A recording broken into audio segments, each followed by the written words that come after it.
Dang nyan na yul ma kwen juk Tono wuda juang gay dong bang Wana dang wunu ding wol Bawele ni poban wundit wunu ding wol Unyi tiang kuloy pot Ding dit ke number one wunu ding wol Nyan chola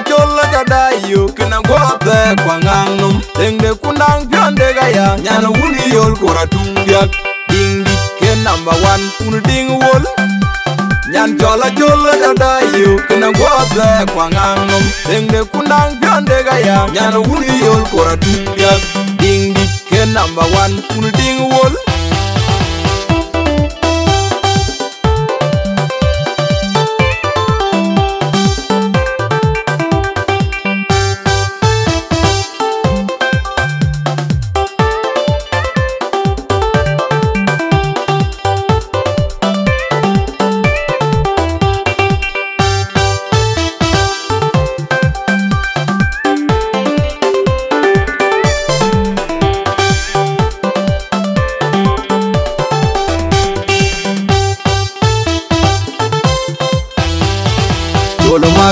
Jolomak yini chale kai kalo yiga kwany ba nyan maga kuyan yina dirli ta tunriam dengu kunang pyandu gaya nyan wundi yol kora tunja kuna tag pyan jalo yina dom kin nerun ngariak yang on kin nganga yini nyila kwa kudu po nyan yikalu ne penyenum ka jolomak nyan ke yi ding dit ken number one kunu ding wol nyan chola jadayu kana gote kwa ngangum dengde kunang pionde gaya nyan wuni yol kora tungyak ding dit ken number one kunu ding wol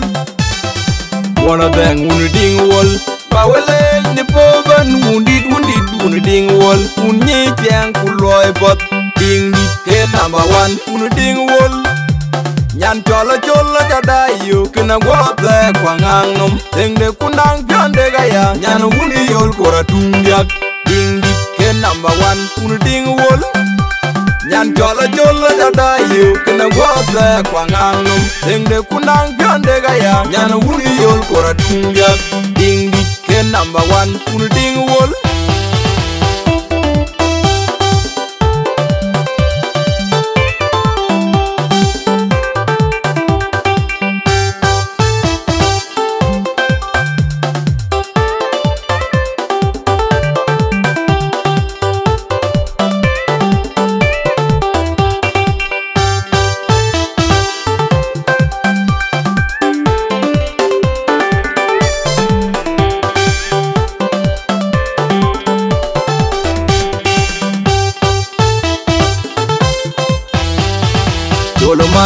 Jolomak yini chale kai kalo yiga kwany ba nyan maga kwen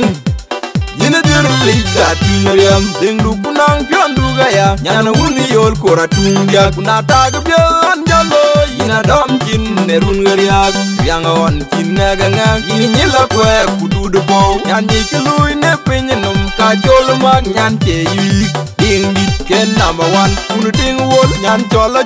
jadayo kena gote kwa ngangum dengde kunang pionde gaya nyan wuni yol kora tungyak ding dit ken number one kunu ding wol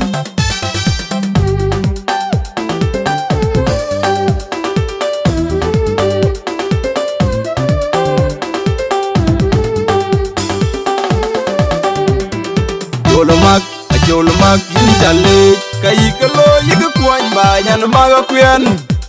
yina dirli ta tunriam dengu kunang pyandu gaya nyan wuni yol kora tungya kuna tag pyan jalo yina dom kin nerun ngariak yang on kin nganga yini nyila kwa kudu po nyan yikalu ne penyenum ka jolomak nyan ke yi ding dit ken number one kunu ding wol nyan chola jadayo kena gote kwa ngangum dengde kunang pionde gaya nyan wuni yol kora tungyak ding dit ken number one kunu ding wol